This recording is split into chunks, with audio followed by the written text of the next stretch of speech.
الصلاة والسلام عليك يا رسول الله وعلى آلك وأصحابك يا حبيب الله صلى الله على محمد عدد ما ذكره الذاكرون وعدد ما غفل عن ذكره الغافلون.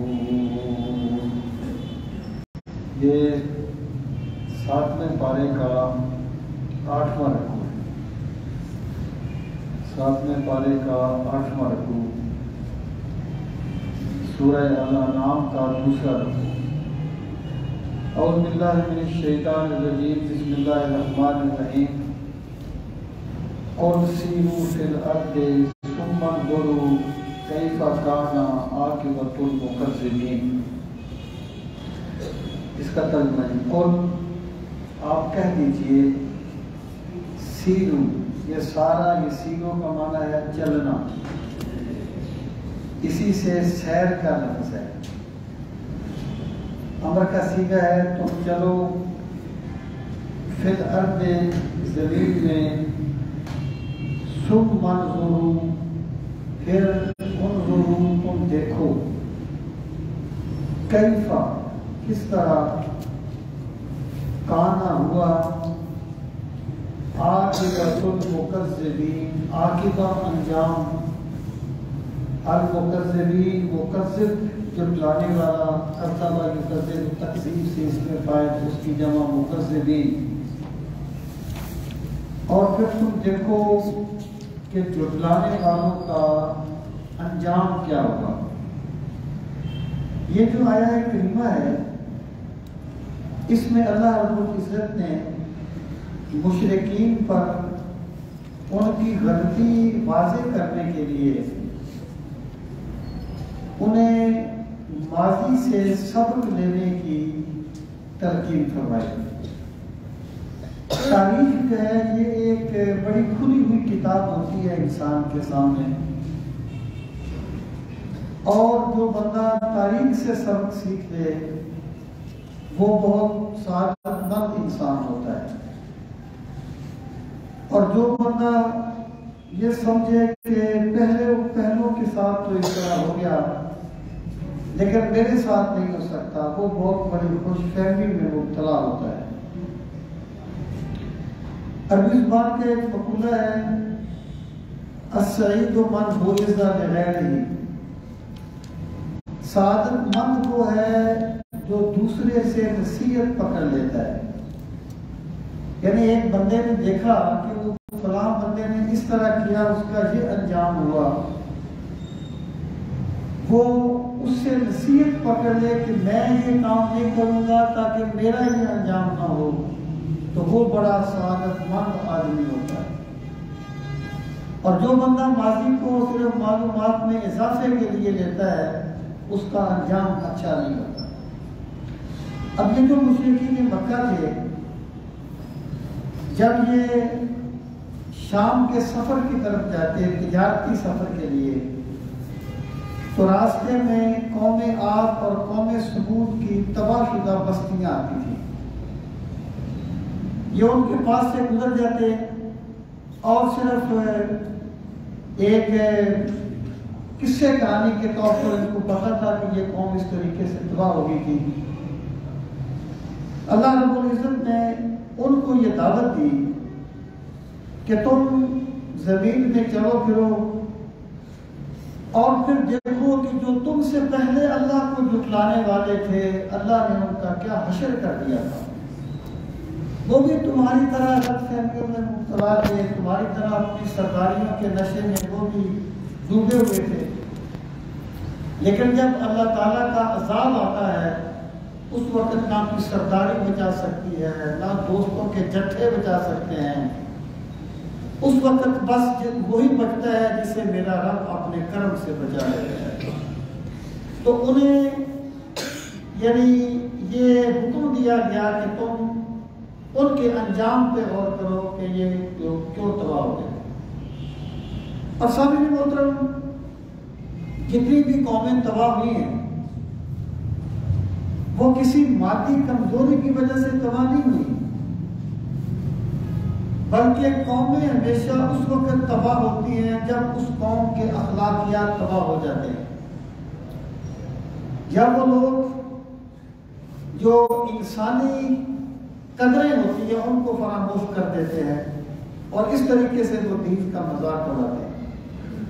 اللہ رب العزت نے یہاں ان کے سامنے یہ آئینہ رکھا،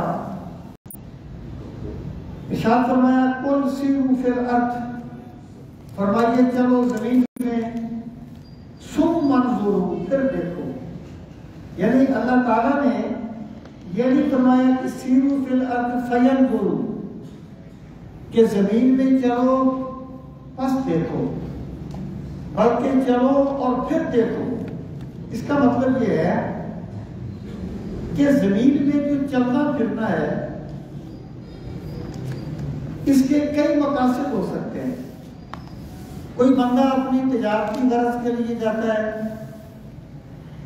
کوئی ویسے ہی جیسے ہم صحت افزا مقامات پہ چلے جاتے ہیں، کسی اور مقصد کے لیے بھی جاتا ہے بندہ۔ اسلام ان کی ممانعت نہیں کرتا، اسلام بالخصوص انہیں اس پس منظر میں کہا گیا، وہ تو بات واضح تھی کہ وہ تباہ شدہ بستیوں کے پاس سے گزرتے تھے، لیکن اسلام یہ کہتا ہے کہ تم زمانے کا کوئی بھی رنگ دیکھو، تمہیں اس سے عبرت پکڑ لینی چاہیے۔ اگر تم کوئی ایسی جگہ کو دیکھتے ہو یہاں اللہ تعالیٰ کی قدرت کے نظارے پڑے ہیں تو وہاں سے بھی تمہیں رب کی قدرتوں کو سمجھنا چاہیے۔ اگر تم تباہ شدہ بستیوں کے پاس سے جاتے ہو تو تمہیں خدا کے انتقام کو سمجھنا چاہیے۔ یعنی مراد یہ ہے کہ بندہ مومن جو ہے وہ کائنات کو گائے بھینس کی طرح نہیں دیکھتا، بلکہ ایمان کی آنکھ اسے وہ ملکہ دے دیتی ہے کہ وہ کائنات کو کسی بھی رنگ میں دیکھے اسے وہاں رب کے جلوے نظر آتے ہیں۔ سن منظروں سے یہ چیز مراد ہے کہ چلتے پھرتے تم ہو، چلنا پھرنا مباح ہے۔ پہلا امر کا سیگا عبادت کے لیے ہے کہ تم چلو پھرو زمین میں۔ سن منظروں، یہ جو انظروا ہے یہ وجوب کے معنی میں ہے، یعنی تم چلو پھرو کہ تم پر لازم ہے کہ تم اس جگہ سے عبرت کا نشان لو، یا اللہ کی قدرت کو سمجھو، اس کے جلووں کو سمجھو، اس کی کاریگری کو سمجھو، اور قدرت کے نظاروں کو دیکھ کر اس کی نعمتوں کا احساس کرو۔ یہ تمام چیزیں اس میں شامل ہو جاتی ہیں، کیونکہ اس کا اولی مصداق مشرکین تھے، اس لیے اس کو جس چیز پر زیادہ توجہ مرکوز کی گئی وہ یہ تھا کہ تم دیکھو کہ کیف کان عاقبۃ المکذبین، کس طرح ہوا انجام ان لوگوں کا جو جھٹلانے والے تھے۔ مطلب کیا ہو گیا کہ اللہ تعالیٰ نے یہاں پر ان کی جو تباہ کرنے کی علت تھی نا، ان کی بربادی کا جو سبب تھا وہ یہ نہیں تھا کہ انہیں کھانے کے لیے گوشت نہیں ملتا تھا، یا انہیں کوئی بڑے اچھے تعیشاتی حاجات حاصل نہیں تھے، بلکہ ان کی تباہی کا سبب ان کی تکذیب تھا کہ انہوں نے اللہ کو جھٹلا دیا تھا، پس اللہ نے اپنے نافرمانوں کو صفحہ ہستی سے مٹا کر رکھ دیا۔ یعنی جو بندے یہ کہتے ہیں کہ قوموں کی تباہی میں ایمان یا عدم ایمان کا دخل نہیں ہوتا، قومیں مادی اسباب سے تباہ ہوتی ہیں، کبھی طوفان آ جاتا ہے، کبھی اور کوئی وہ کڑک آ جاتی ہے، مادی اسباب سے قومیں تباہ ہوتی ہیں۔ یہ سوچ قرآن کریم کی صراحتاً خلاف ورزی ہے۔ قرآن مجید کہتا ہے دیکھ انجام کیا ہوا جھٹلانے والوں کا۔ مطلب کیا ہے؟ ان کو اس لیے تباہ کر دیا گیا کہ انہوں نے اللہ کے پیغمبروں کو جھٹلا دیا تھا۔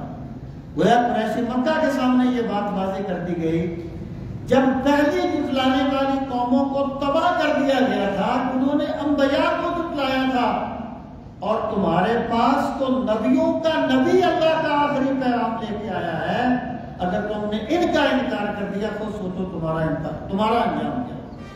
فانظر کیف کان عاقبۃ المکذبین قل لمن ما فی السماوات والارض قل للہ قل آپ فرما دیجئے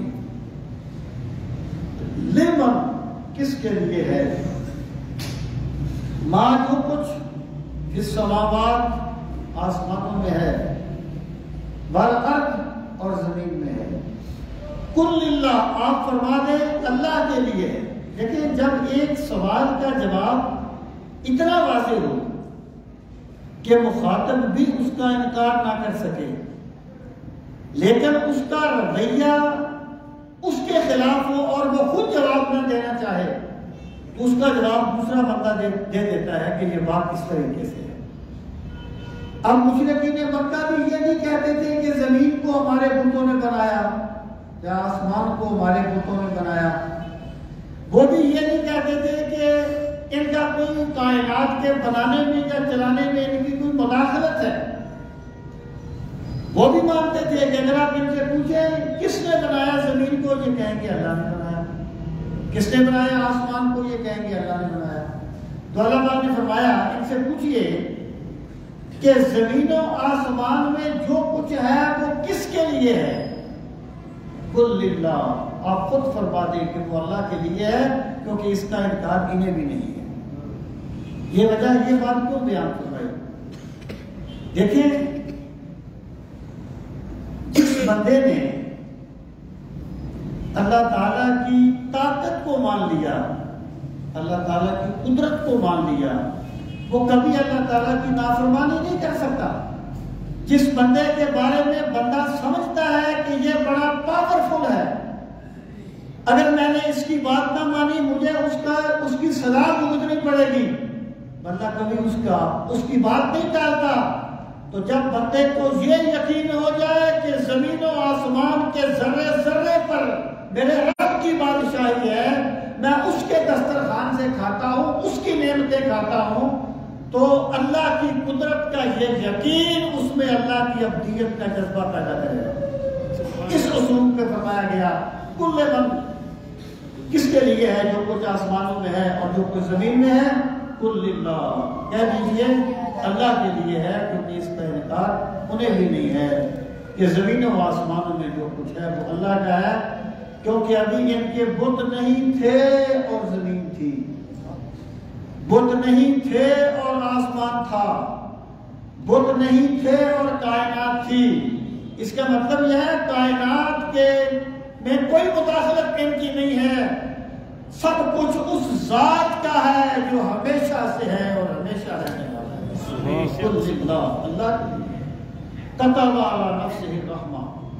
اب یہ ایک سوال کا جواب ہے کہ اگر ہم اللہ کے نافرمان ہیں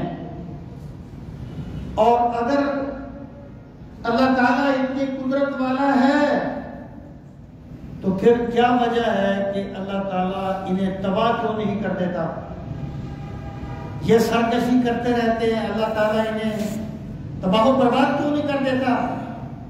اللہ پاک نے فرمایا اس کا سبب یہ ہے کہ میں نے اپنے اوپر یہ لازم کر لیا ہے کہ میری رحمت میرے غضب پہ غالب رہے گی۔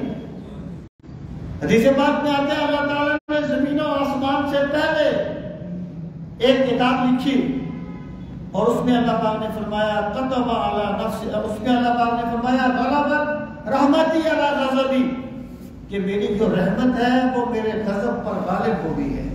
یعنی یہ، اور پھر دیکھیں کتبہ کا معنی ہوتا ہے کسی چیز کا فرض ہو جانا۔ پرانی اصطلاح میں کتبہ کا معنی فرضہ ہوتا ہے، جیسے کتب علیکم الصیام کا مطلب ہے فرض علیکم الصیام۔ اللہ تعالیٰ پہ کوئی چیز لازم نہیں ہے کسی وجہ سے، یہ اللہ تعالیٰ کا اپنا کرم ہے کہ اس نے اپنی رحمت کو اپنے غضب پہ غالب کر لیا ہے، اور یہ اللہ کا کرم ہے کہ وہ بندے کو گناہ کرتے ہوئے دیکھتا ہے اور پھر بھی بندوں کی روزی بند نہیں کرتا۔ جو بندہ گناہ پہ گناہ کرتا رہتا ہے میرا رب اس کو بھی سنبھلنے کا موقع دیتا رہتا ہے۔ یہ بھی میرے رب کا کرم ہے، یہ بھی میرے رب کی رحمت ہے۔ حضرت پیر میرے علی شاہ صاحب مولوی رحمۃ اللہ تعالیٰ علیہ کی مقصودات میں ہے کہ حضرت مخدوم جہانیہ جہان گشت رحمۃ اللہ تعالیٰ علیہ فرماتے ہیں ایک مرتبہ میں نے ایک بچھو کو دیکھا، وہ بڑا تیز چل رہا تھا۔ یہ اللہ کے بندے جو ہے نا، یہ کائنات میں غور کر کے اللہ کی قدرت کو پاتے ہیں، یہ خدائی میں خدا کو دیکھتے ہیں۔ جس بندے کو اللہ نے یہ آنکھ دے دی کہ وہ خدائی میں خدا کو دیکھے، وہ دیکھنے والا ہوتا ہے، وہ بصارت والا ہوتا ہے۔ وہ کہتے ہیں میں نے کہا دیکھوں یہ کیوں اتنا تیز چل رہا ہے؟ کہتے ہیں آگے میں اس کے پیچھے ہو گیا، آگے گیا، تھوڑا سا پانی کھڑا تھا، اس نے اس کو کراس کیا، پانی کو آگے چلا گیا، آگے ایک سانپ، ایک بندہ شراب کے نشے میں دھت پڑا تھا، شراب کی بوتل اس کے پاس پڑی ہوئی تھی، ابھی اس نے پی ہوئی تھی شراب کچھ، اور وہ دھت پڑا تھا، اور ایک سانپ اسے ڈنگ مارنے کے لیے بالکل تیار تھا، تو بچھو نے اس کو ڈنگ مارا، سانپ کو، سانپ مر گیا، بچھو واپس آ گیا۔ میں نے کہا مالک یہ تیرے بھید ہیں، یہ نافرمان تھا، یہ باغی تھا، شراب کے نشے میں دھت تھا، تو نے اس طرح اس کی حفاظت فرمائی۔ آواز آئی مخدوم اگر نیک میرے ہیں تو بد بھی میرے ہیں، یہ اللہ کی رحمت ہے جو ہمیں جینے کا حق دیتا ہے۔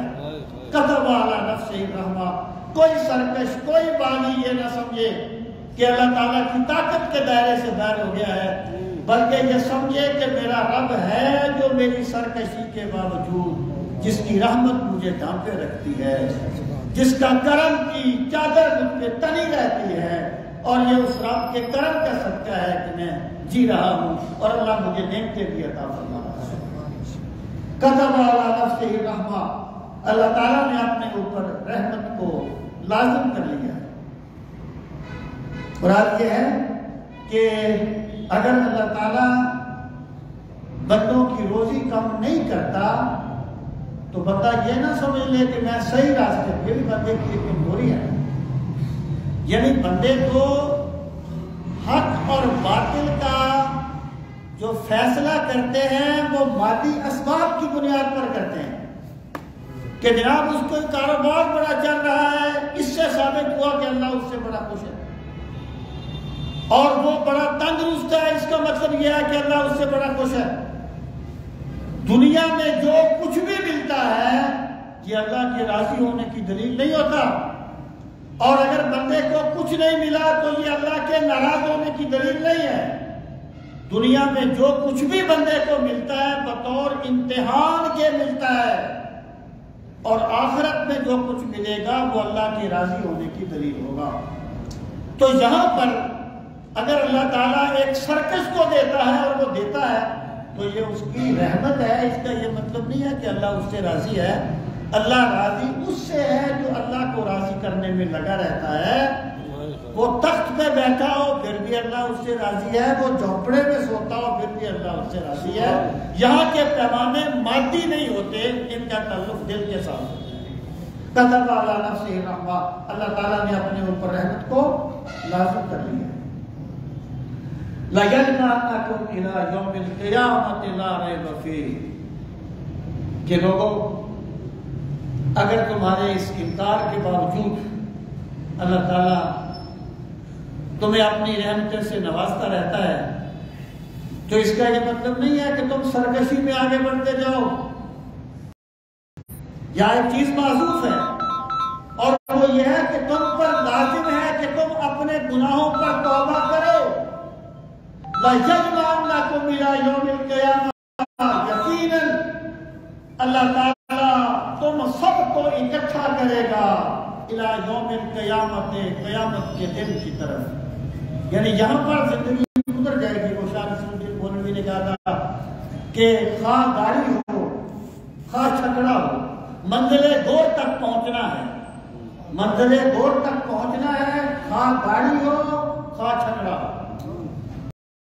یہ زندگی تو گزر جائے گی جیسے بھی گزرے گی، لیکن ایک دن آئے گا جب اللہ سب کو اکٹھا کرے گا اپنی بارگاہ میں۔ اس دن جو اللہ کے نام کے لیے جنہوں نے دکھ سہے تھے اللہ ان کو نوازے گا، جنہوں نے اللہ کی بندگی کی تھی اللہ انہیں اپنی جنت کی نعمتوں سے نوازے گا، اور جنہوں نے اللہ کی نافرمانی کی تھی انہیں اپنی سزا بھگتنی پڑے گی، انہیں اپنے انجام سے دوچار ہونا پڑے گا۔ لَيَجْمَعَنَّكُمْ إِلَىٰ يَوْمِ الْقِيَامَةِ لَا رَيْبَ فِيهِ، اس میں اس دن کے آنے میں کوئی شک نہیں ہے۔ الَّذِينَ خَسِرُوا أَنفُسَهُمْ فَهُمْ لَا يُؤْمِنُونَ، الَّذِينَ جو لوگ خسروا جنہوں نے خسارہ اٹھایا، خسارے میں ڈالا، گھاٹے میں ڈالا، انفسہم اپنی جانوں کو، اپنے نفسوں کو، فہم لا یؤمنون پس وہ ایمان نہیں لائیں گے۔ اب اس پر یہ بھی ایک سوال کا جواب ہے، یعنی سوال یہ تھا جیسے مشرکین مکہ کہتے تھے، وہ کہتے تھے اگر اللہ تعالیٰ نے کسی پر کوئی کلام اتارنا ہوتا تو کسی بڑے سردار پہ اتار دیتا، یہ قرآن کسی طائف کے بڑے سردار پہ کیوں نہیں اتارا گیا؟ یہ ایک اس ذات پہ کیوں اتارا گیا جو یتیمی کی حالت میں پیدا ہوئی ہے؟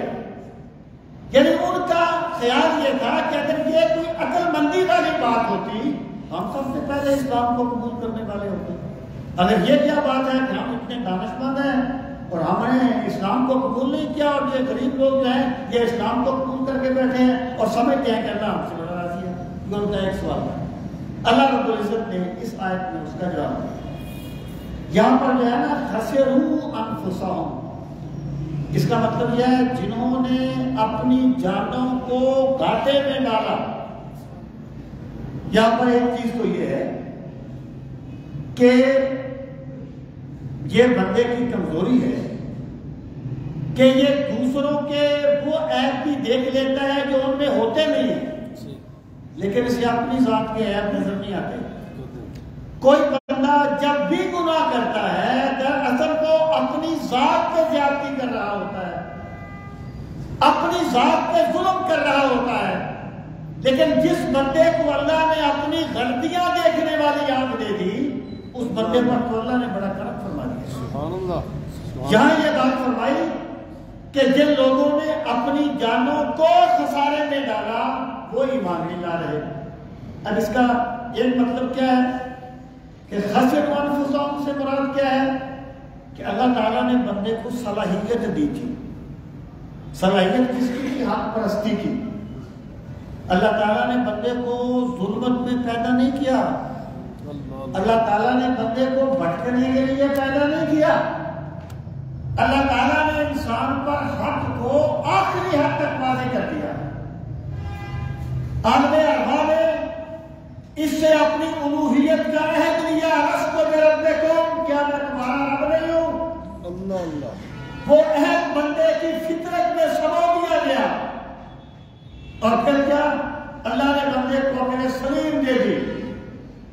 امام اعظم ابو حنیفہ نے فرمایا تھا لو لم یبعث اللہ رسولا لوجب علی العقلاء ان یعرفوا بعقولهم، اگر اللہ تعالیٰ رسولوں کو نہ بھی بھیجتا تب بھی اہل عقل پہ لازم ہوتا کہ وہ اللہ کی معرفت حاصل کرے اپنی عقل سلیم کے ذریعے سے، لیکن اللہ نے ایسا نہیں کیا۔ اللہ نے کرم فرمایا، مزید اپنے انبیاء کو بھیج دیا، اس کی فطرت میں اپنی وحدانیت کا شعور رکھا، اس کو عقل سلیم دی، انسان کو ضمیر دیا، بھلے انسان والا نفس ہی بصیرہ مواد کا آواز دیا، پھر اپنے انبیاء کو بھیج دیا کہ کائنات جو کچھ خاموش زبان میں کہتی تھی اللہ کے نبی وہ کال کے عالم میں اس چیز کو بیان فرما دیتے ہیں، حد کو آخری حد تک واضح کر دیا۔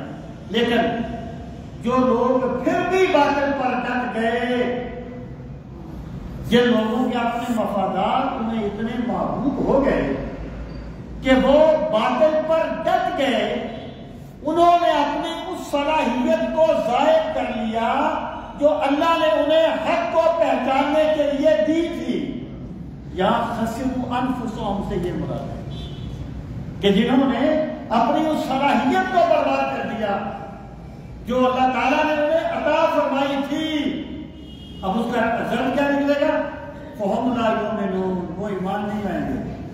مطلب یہ ہے کہ تم یہ نہ سمجھو کہ تم ایمان نہیں لا رہے، بلکہ حق یہ ہے کہ تمہاری سرکشی کی وجہ سے، تمہاری بدنیتی کی وجہ سے اللہ نے تم پر ایمان لانے کے دروازے ہی بند کر دیے ہیں۔ محبت کے لیے چند دن مخصوص ہوتے ہیں، یہ وہ نغمہ ہے جو ہر ساز پہ گایا نہیں جاتا۔ اللہ اپنی یاد کی توفیق اسے دیتا ہے جو طلب صادق لے کے نکلتا ہے، جو اللہ کی رضا کا طالب بن کے نکلتا ہے، اللہ اس پہ دروازے کشادہ کرتا ہے۔ اللہ حق درموں پر، اللہ ضدی لوگوں پر، باطل سے محبت کرنے والوں پر اللہ حق کو مسلط نہیں کرتا، بلکہ بطور سزا اللہ ان پر حق کے دروازے بند کر دیتا ہے۔ فَهُمْ لَا يُؤْمِنُونَ سے یہاں یہ چیز مراد ہے، اس چیز کو بیان کیا ہے۔ آگے فرمایا وَلَهُ مَا سَكَنَ فِي اللَّيْلِ وَالنَّهَارِ، یہ بات پچھلے طرف میں بھی آئی تھی کہ جس بندے نے اللہ تعالیٰ کی طاقت کو سمجھ لیا، اس نے اپنی بے بسی کو سمجھ لیا، اور جس نے اپنی بے بسی کو سمجھ لیا اس نے اللہ کی قدرت کو سمجھ لیا۔ تو اللہ پاک نے فرمایا کہ بندے تیرے پاس کچھ نہیں، تو کچھ نہیں کر سکتا، تیرا سب کچھ میری رحمت کے صدقے ہے۔ وَلَهُ، اور اسی کے لیے ہے مَا سَكَنَ، جو کچھ موجود ہے، سکونت کو، جو سکن ہے یہ سکون سے نہیں ہے، سکونت سے ہے، جو کچھ سکونت پذیر ہے، فی اللیل والنہار، دن میں اور رات میں۔ اس سے مراد ہے کائنات میں اللہ تعالیٰ کی ملکیت کو ثابت کرنا، کہ بندے کائنات میں جو کچھ ہے نا وہ اللہ تعالیٰ کی ذات کا ہے، وہ اس رب قدیر کا ہے۔ وَلَهُ مَا سَكَنَ فِي اللَّيْلِ وَالنَّهَارِ وَهُوَ السَّمِيعُ الْعَلِيمُ، اور وہ سب کچھ سنتا ہے اور ہمیشہ سنتا ہے۔ علیم، وہ سب کچھ جانتا ہے اور ہمیشہ جانتا ہے۔ مطلب کیا ہے کہ اللہ تعالیٰ کی قدرت بھی بندہ اس کا تصور نہیں کر سکتا، اور اللہ تعالیٰ کے علم کا بھی بندہ تصور نہیں کر سکتا۔ اس کی قدرت بھی قدرت کاملہ ہے اور علم بھی علم محیط ہے۔ سمیع، سب کچھ سننے والا اور سب کچھ جاننے والا ہے۔ مراد کیا ہے کہ یہاں دنیا میں دو قسم کے مقام وعدہ بھی ہے اور مقام وعید بھی۔ دو قسم کے بندے ہیں، ایک بندے وہ ہیں جو اللہ کو راضی کرنے کے لیے دنیا بھر کی باتیں بھی سن لیتے ہیں، بڑے بڑے نقصان بھی اٹھا لیتے ہیں، لیکن پھر بھی بندے ان پر طرح طرح کی باتیں کرتے رہتے ہیں۔ اللہ پاک فرماتا ہے ایسے میرے بندے اس چیز کو مت بھولیں کہ وہ مجھے راضی کرنے کے لیے جو بھی قربانیاں دے رہے ہیں میں ان کی ہر بات کو خوب جانتا ہوں۔ جب وہ رات کے پچھلے پہر اٹھ کر مجھے پکارتے ہیں میں ان کی آوازوں کو خوب سنتا ہوں۔ اور جو سرکشی کے راستے پر چلے ہوئے ہیں یہ بھی مت بھولیں، وہ جو بھی منصوبہ بندی کرتے ہیں، کسی انسان کو ذلیل کرنے کے لیے جو بھی بات چیت کرتے ہیں، میں ان کی بھی ساری باتوں کو سنتا ہوں۔ ایک دن آئے گا جب سب کا نامہ اعمال ان کے سامنے کھول دیا جائے گا اور پھر اس کے مطابق فیصلہ کیا جائے گا۔ وَلَهُ مَا سَكَنَ فِي اللَّيْلِ وَالنَّهَارِ وَهُوَ السَّمِيعُ الْعَلِيمُ قُلْ أَغَيْرَ اللَّهِ أَتَّخِذُ وَلِيًّا فَاطِرَ السَّمَاوَاتِ وَالْأَرْضِ وَهُوَ يُطْعِمُ وَلَا يُطْعَمُ۔ اب یہ ایک استفہام انکاری ہے، ترجمے میں آپ نے غور فرمائیں۔ قل، آپ فرما لیجیے، اغیر اللہ، کیا اللہ کے علاوہ، اتخذ، میں بنا لوں، اتخذ یتخذ کو مانا بنانا، کیا اللہ کے علاوہ میں بنا لوں ولیًا، ایک لفظ جو ہوتا ہے نا وہ کئی معنوں میں استعمال ہوتا ہے، اس کا معنی اس کا پس منظر طے کرتا ہے۔ جن لوگوں نے ایک لفظ کو ہمیشہ ایک معنی میں لیا وہ بڑی بڑی گمراہیوں کا شکار ہو گیا۔ میں آپ کو اس کی مثال دے چکا ہوں کہ لفظ ہے بیٹھنا، آپ کہتے ہیں زید بیٹھ گیا، اس کا گلا میرا گلا بیٹھ گیا، فلاں دیوار بیٹھ گئی، فلاں فیکٹری کا بٹھا بیٹھ گیا۔ لفظ تو بیٹھنا ہی ہے نا، معنی بدل رہا ہے۔ یہاں پر آپ دیکھیں قل اغیر اللہ اتخذ ولیا، کیا میں بنا لوں اللہ کے علاوہ ولی؟ یعنی یہاں پر ولی کس معنی میں ہے؟ دوست کے معنی میں نہیں، معبود کے معنی میں نہیں، الہ کے معنی میں۔ کیا میں اللہ کے علاوہ کوئی الہ بنا لوں؟ کیونکہ دوست تو اللہ کے رسول بھی ہیں، دوست تو ایمان والے بھی ہیں۔ فَإِنَّ اللَّهَ وَمَوْلَاهُ وَجِبْرِيلُ وَصَالِحُ الْمُؤْمِنِينَ، سب ولی ہیں۔ تو وہاں پر ولی اور معنی میں ہے، یہاں پر ولی اور معنی میں ہے۔ پس منظر یہ بتاتا ہے یہاں اللہ کے علاوہ کسی کو ولی بنانے سے مراد ہے معبود بنانا۔ کیا میں اللہ کی ذات کو چھوڑ کے کسی اور کو معبود بنا لوں؟ اللہ کی شان کیا ہے؟ فاطر السماوات والارض۔ فطارہ کا معنی ہوتا ہے ویسے پھاڑ دینا کسی چیز کو، اشک۔ تو ابن عباس کہتے ہیں کہ مجھے فاطر السماوات والارض کا مطلب مجھ پہ واضح نہیں تھا۔ یہ لوگ کہتے ہیں نا کہ قرآن کو سمجھنے کے لیے عربی کافی ہے، اس کے لیے ہمیں اور کسی اصولوں کی یا قرآن و سنت کے قوانین کی ضرورت نہیں ہے۔ غلط ہے، عربی کافی نہیں ہوتی۔ اگر قرآن کو سمجھنے کے لیے عربی کافی ہوتی تو اللہ تعالیٰ اپنے نبی صلی اللہ علیہ وسلم کا فرض منصبی تعلیم کتاب نہ بناتا۔ وَيُعَلِّمُهُمُ الْكِتَابَ وَالْحِکْمَةَ، تو رسول انہیں کتاب و حکمت کی تعلیم نہیں دیتا ہے جب عربی دانوں نے خود ہی کافی نہیں ہو۔ کیونکہ میری پنجابی میں بہت سے لفظ مل گئے ہیں دوسری زبانوں کے۔ پنجابی کی اتھارٹی وہ کسی دور افتادہ گاؤں میں رہنے والا بابا ہوگا جو اور کوئی زبان کبھی نہ بولتا ہو، وہ بتائے گا کہ پنجابی زبان کیا ہوتی ہے۔ تو ابن عباس مکے میں رہتے تھے، مکہ ایک شہر تھا، وہ کہتے مجھے پتہ نہیں تھا کہ یہ فاطر السماوات والارض کے فطرہ کیا ہے۔ کہتے میں نے دیکھا دو بوڑھے آدمی ایک کنویں کے بارے میں جھگڑ رہے تھے۔ ایک نے کہا انا فطر تو یہ فاطر سے فطر تو اس میں فائل ہے، معنی کیسے کیا؟ اسے میں نے پہلی مرتبہ بنایا تھا، اس سے میں یہ سمجھا کہ فاطر اس ذات کو کہتے ہیں جو بغیر کسی نمونے کے آسمانوں کے سائے کر دیتا ہے اور زمین کا فرش بچا دیتا ہے۔ تو فرمایا کیا میں اس ذات کے علاوہ کسی اور کو معبود بنا لوں؟ یہ استفہام انکاری ہے، یعنی کیا میں بنا لوں؟ مطلب یہ میں کیوں بناؤں؟ میں اتنے اپنے رب کے علاوہ کسی اور کو معبود کیوں بناؤں جس کی شان کیا ہے؟ فاطر السماوات والارض۔ جب میں چلتا اس کی پاک دھرتی پہ ہوں تو پھر میں سجدہ بھی تو اسی رب کو کروں گا۔ فاطر السماوات والارض اور شان کیا ہے؟ وَهُوَ يُطْعِمُ وَلَا يُطْعَمُ، وَهُوَ يُطْعِمُ، اور وہی کھلاتا ہے۔ نہ جانے اللہ کی کتنی مخلوقات ہے، بندہ کیا جانے رب کی کتنی مخلوقات ہے۔ ابن عربی کہتے ہیں 18,000 عالم تو میں نے اپنی آنکھ سے دیکھے ہیں، نہ جانے رب کے کتنے عالم ہیں، لیکن میرا رب سب کی روزی کا بندوبست فرماتا ہے۔ وَهُوَ يُطْعِمُ، اگر رب کی نظر رحمت ہٹ جائے تو پھر بندے کے سامنے جو کچھ بھی ہو بندہ کھانے کی نعمت سے محروم بھی ہو جاتا ہے۔ وَهُوَ يُطْعِمُ، وہ کھلاتا ہے، اور پھر کیا؟ وَلَا يُطْعَمُ، اسے کوئی نہیں کھلاتا۔ یعنی بندہ محتاج ہے کھانے کا۔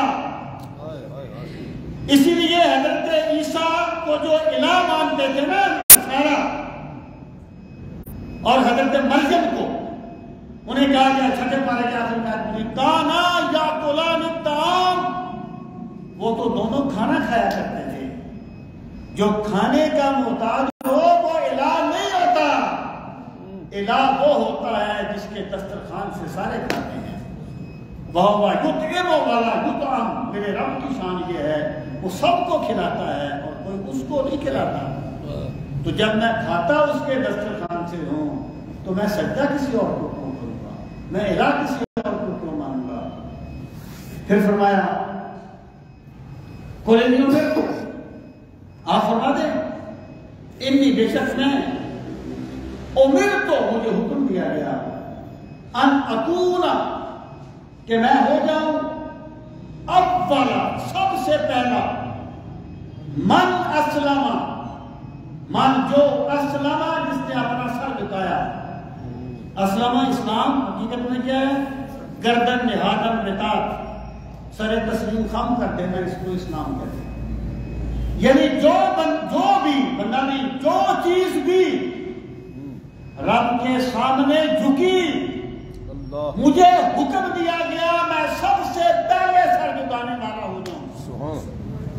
وَلَا تَكُونَنَّ مِنَ الْمُشْرِكِينَ، اور مجھے حکم دیا گیا لا تَكُونَنَّ، ہرگز نہ ہو جانا مِنَ الْمُشْرِكِينَ، شرک کرنے والوں سے. یعنی یہ امر دوام کے لیے ہے، جیسے پہلے شرک نہیں کیا بعد میں بھی شرک نہ کرنا.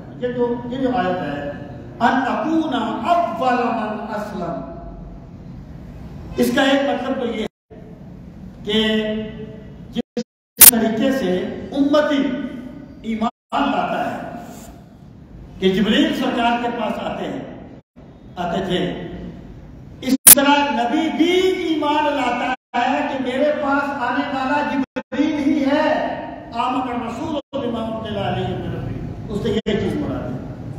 اور قرآن کریم کے الفاظ کو جب تک یہ اس کا مجازی کہنا ہے جو میں نے پہلے بتایا، الفاظ کیا ہے کہ جو بھی اللہ کے سامنے جھکا، مجھے حکم دیا گیا کہ میں سب سے پہلے جھکنے والا بن جاؤں. اور اللہ کے سامنے کون جھکا؟ وَلَهُ مَنْ أَسْلَمَ، وَلَهُ، اور اسی کے لیے ہے، اسی کے لیے جھکتا ہے جو زمین و آسمان میں ہے.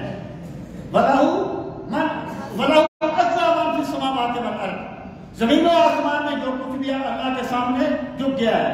مطلب کیا ہے کہ پوری کائنات اللہ کے سامنے بعد میں جھکی ہے، اور رسول کریم صلی اللہ تعالی علیہ وسلم اللہ کے سامنے سب سے پہلے جھکے ہیں.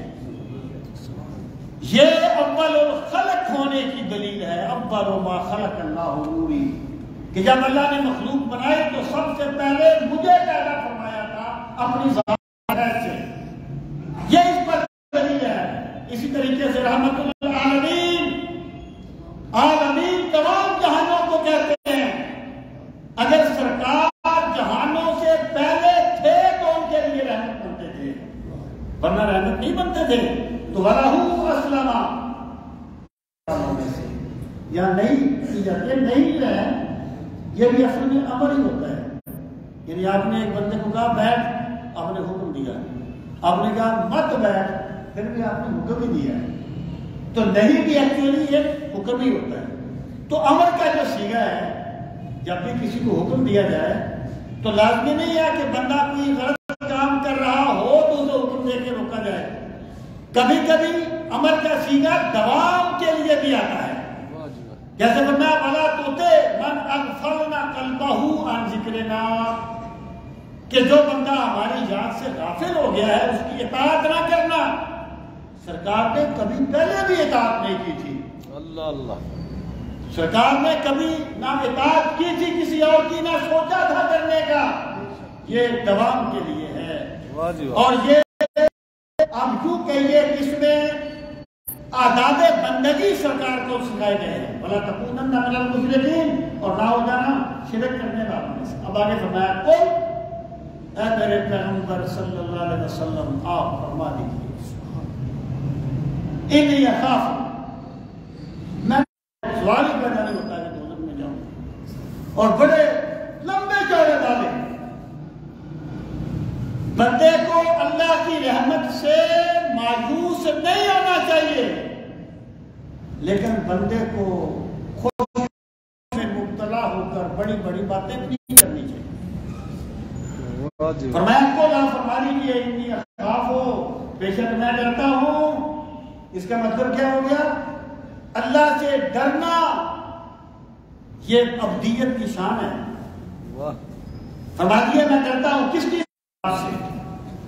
اگر میں بھی اللہ کی نافرمانی کروں بالفرض، حالانکہ رسول کریم صلی اللہ تعالی معصوم ہے اور اللہ کی بارگاہ میں اتنی وجاہت ہے سرکار کی کہ جب میرے محبوب کا رخ زیبا اٹھ جائے تو اللہ قبلے کو بدل دیتا ہے۔ اللہ اور قیامت کے دن شان کے باوجود تکلف نہیں ہے۔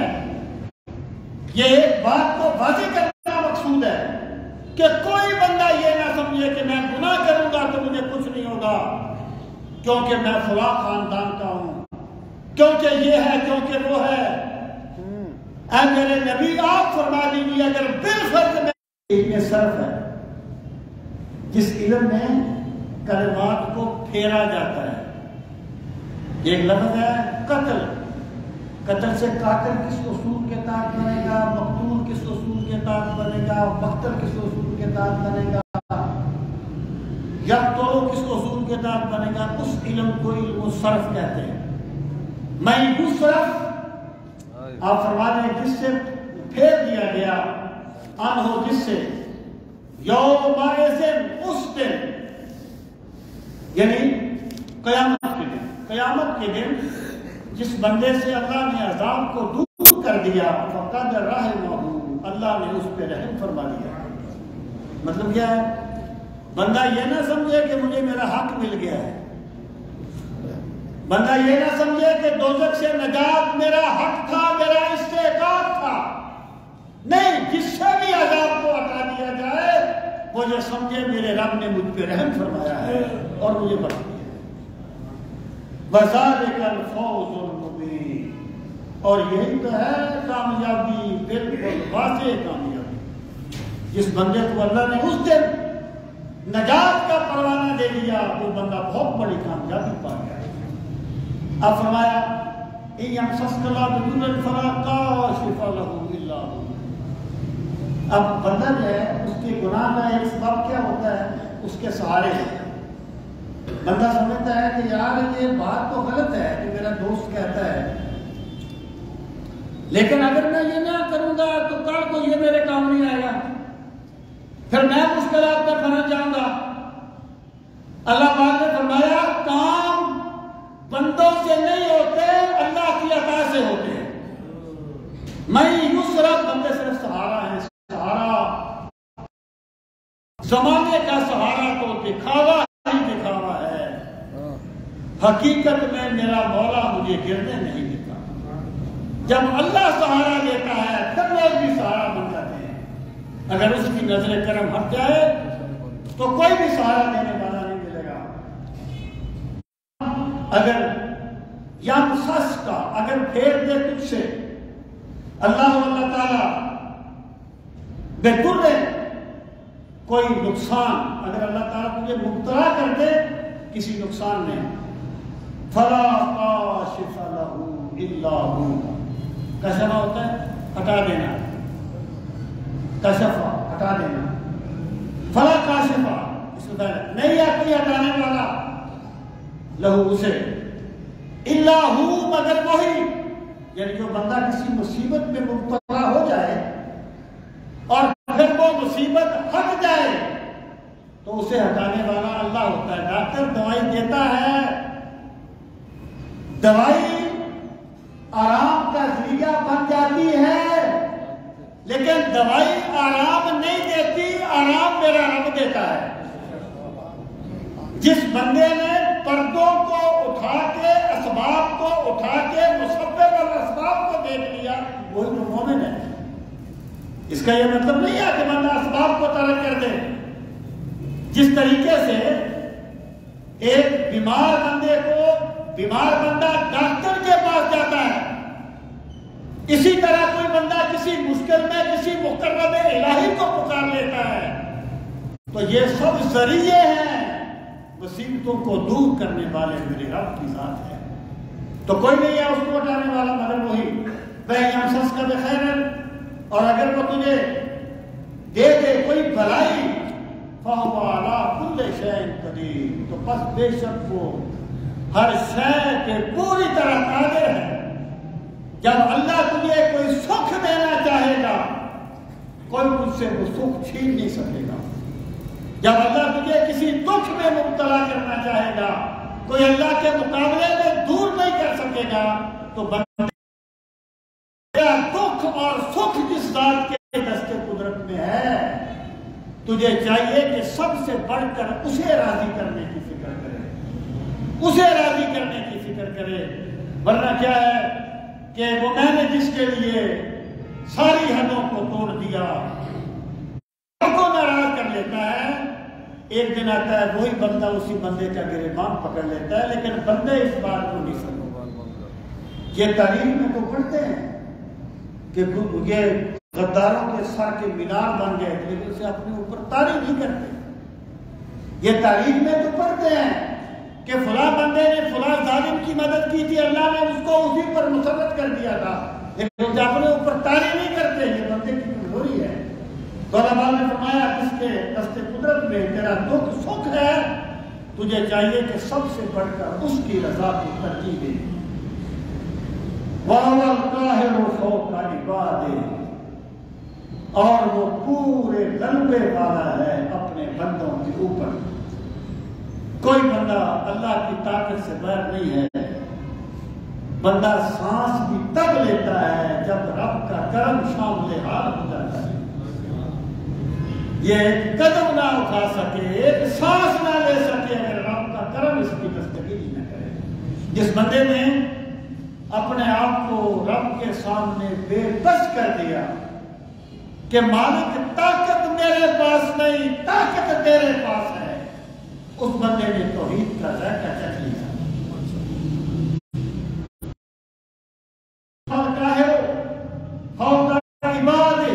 اور وہ پوری طرح قادر ہے اپنے بندوں پر. وَهُوَ الْحَكِيمُ الْخَبِيرُ، اور وہ بڑی حکمت والا ہے اور پوری طرح باخبر ہے. مطلب یہ ہے وہ غلبہ یہ اس کی حکمت ہے کہ اس نے بندے پر کب رحم کرنا ہے یا اسے کب کسی آزمائش کو مبتلا کرنا ہے. وَهُوَ الْخَبِيرُ، لیکن وہ کسی کی حال سے بے خبر نہیں ہے، وہ سب کچھ جانتا ہے اور وہ جو بھی کرتا ہے بہتر کرتا ہے. قُلْ أَيُّ شَيْءٍ أَكْبَرُ شَهَادَةً، آپ فرما دیجئے کون سی چیز ہے سب سے بڑی عدل گواہی کی. قُلْ أَيُّ شَيْءٍ، فرما سب سے بڑی عدل گواہی کی. قُلِ اللَّهُ، آپ فرما دیجئے اللہ ہے. شہید بینی و بینک، اچھا یہ بندے کی ایک کمزوری ہے. اگر ایک تندرست بندے کو 10-15 بندے تھوڑے تھوڑے بکسے کے بڑا زرد پڑ گیا ہے، تیرا رنگ بڑا زرد پڑ گیا ہے، وہ بیمار نہ بھی ہوگا تو ہو جائے گا. یہ انسان کی جبیلی کمزوری ہے. اب یہ ہے کہ جب بندے بہت سے بندے ایک بات کو جھٹلاتے ہیں تو بندے کو اپنی بات پہ یقین کیسے ہوگا کہ میں سچا ہوں؟ جب کسی ایسی ذات نے اس کو کہہ دیا ہے کہ تو سچا ہے پھر وہ بندوں کی پرواہ نہیں کرتا. تو اللہ پاک فرماتا ہے انہیں فرما دے سب سے بڑی گواہی میرے رب کی گواہی ہے. جب اس نے مجھے اپنا پیغمبر بنایا ہے تو پیغمبر مانو یا نہ مانو میں اس کا رسول ہوں. کیا کرنا ارشاد فرمایا قُلِ اللَّهُ شَهِيدٌ بَيْنِي وَبَيْنَكُمْ، فرما دیجیے اللہ گواہ ہے میرے اور تمہارے درمیان کہ میں سچا ہوں، میں اللہ کا پیغمبر ہوں اور تم سچائی کو جھٹلا رہے ہو. وَأُوحِيَ إِلَيَّ، اور وحی کیا گیا میری طرف. کیا ھذا القرآن، یہ قرآن وحی کیا گیا میری طرف. مطلب کیا ہے؟ قرآن پیغمبر کی کسی نفسیات کا نتیجہ نہیں ہے، یہ پیغمبر کی کسی کیفیت کا بیان نہیں ہے، ایسا کہنا کفر ہے۔ قرآن نازل کیا گیا، کیوں نازل کیا گیا؟ لِأُنذِرَكُم بِهِ، تاکہ میں تمہیں متنبع کر دوں اس کے ساتھ۔ یہ لفظ وہ نذیر، اسی سے نذیر کا لفظ نکلا ہے۔ طاقت کے بل بوتے پہ کسی کو ڈرانے والا نذیر نہیں ہوتا، بلکہ ایک طوفان آ رہا ہے اور ایک بندہ سو رہا ہے، بندہ اسے کہے اٹھ کھڑا ہو، طوفان آ گیا ہے، ڈرا رہا ہے، لیکن جس کو ڈرا رہا ہے اس میں اس کا فائدہ ہے۔ نذیر اس ڈرانے والے کو کہتے ہیں جو آنے والے خطرے سے آگاہ کرتا ہے۔ لِأُنذِرَكُم بِهِ، تاکہ لوگوں میں تمہیں بتا دوں، اگر تم نے میرے رب کا حکم نہ مانا تو برباد ہو جاؤ گے، لٹ جاؤ گے۔ میں تمہیں جو دعوت دیتا ہوں، میں کوئی تم سے مادی مفاد نہیں چاہتا، میرا صرف مقصد یہ ہے کہ تم اپنے رب کی رحمتوں کی امیدوار بن جاؤ، تم اللہ کے عذاب سے بچ جاؤ۔ میرے رب نے میری یہی ڈیوٹی لگائی ہے، جو میرا تم پہ ہی اس کا عطف ہے تم پر، وَمَن بَلَغَ، اور جس تک یہ قرآن پہنچے۔ مطلب کیا ہے؟ اس میں عمومیت ہے، عمومیت ہے رسالت کا بیان ہے کہ قیامت تک جتنے بھی لوگ ہیں، ایک بندے کو دعوت پہنچی نہیں نا بالفرض، اگر ایک بندے تک دعوت نہیں پہنچی تو امت مسلمہ کا قصور ہے اس میں، لیکن جس بندے تک دعوت پہنچ گئی ہے اس پر لازم ہے کہ اس کو قبول کرے۔ تو اس کا مطلب یہ ہے کہ میں تمہیں اور جس تک میری دعوت پہنچے، میں تمہیں اللہ کے عذاب سے آگاہ کرنے والا ہوں۔ وَمَن بَلَغَ أَئِنَّكُمْ لَتَشْهَدُونَ أَنَّ مَعَ اللَّهِ آلِهَةً أُخْرَىٰ، أَئِنَّكُمْ، کیا بے شک تم، لَتَشْهَدُونَ، تم یقیناً گواہی دیتے ہو، أَنَّ مَعَ اللَّهِ آلِهَةً أُخْرَىٰ، کہ بے شک اللہ کے ساتھ آلِهَةً أُخْرَىٰ، کوئی دوسرے الہ بھی ہیں۔ قُلْ لَا أَشْهَدُ، یعنی میں ایسا نہیں ہوں کہ میں لوگوں کی رائے دیکھ کے اپنی رائے قائم کروں گا۔ اگر کوئی پورا زمانہ بھی بالفرض یہ کہے ہم رب کو نہیں مانتے، تو پھر بھی میں سینہ تان کے کہوں گا کہ میں اپنے رب کو مانتا ہوں۔ میں زمانے کے رخ دیکھ کے بات نہیں کرتا، اپنے رب کے حکم کے مطابق بات کرتا ہوں۔ اگر تم یہ بھی کہو اللہ کے سوا اور بھی الہ ہے، قُلْ لَا أَشْهَدُ، فرما لیجئے میں یہ گواہی نہیں دیتا۔ قُلْ، آپ فرما لیجئے، إِنَّمَا هُوَ إِلَٰهٌ وَاحِدٌ، بے شک وہی ایک الہ ہے۔ وَإِنَّنِي بَرِيءٌ مِّمَّا تُشْرِكُونَ، اور بے شک میں بری ہوں، مما اس سے تشرکون، جو تم شرک کرتے ہو، جو تم شرک کرتے ہو میں اس سے بیزار ہوں، میں تمہارے بتوں سے بیزاری کا اظہار کرتا ہوں، یہ میرا کچھ نہیں بگاڑ سکتے، کیونکہ میں اپنے رب کو ماننے والا ہوں اور بہت بے بس ہے۔ اب فرمایا الذین آتیناہم الکتاب، یہ وہ ایک اور سوال کا جواب کہ چلو بھی ہم تو مشرک ہیں، ہم تو امی ہیں، یہ اہل کتاب کو آسمانی کتابوں کو جاننے والے ہیں، یہ تو سب سے پہلے مان لیتے۔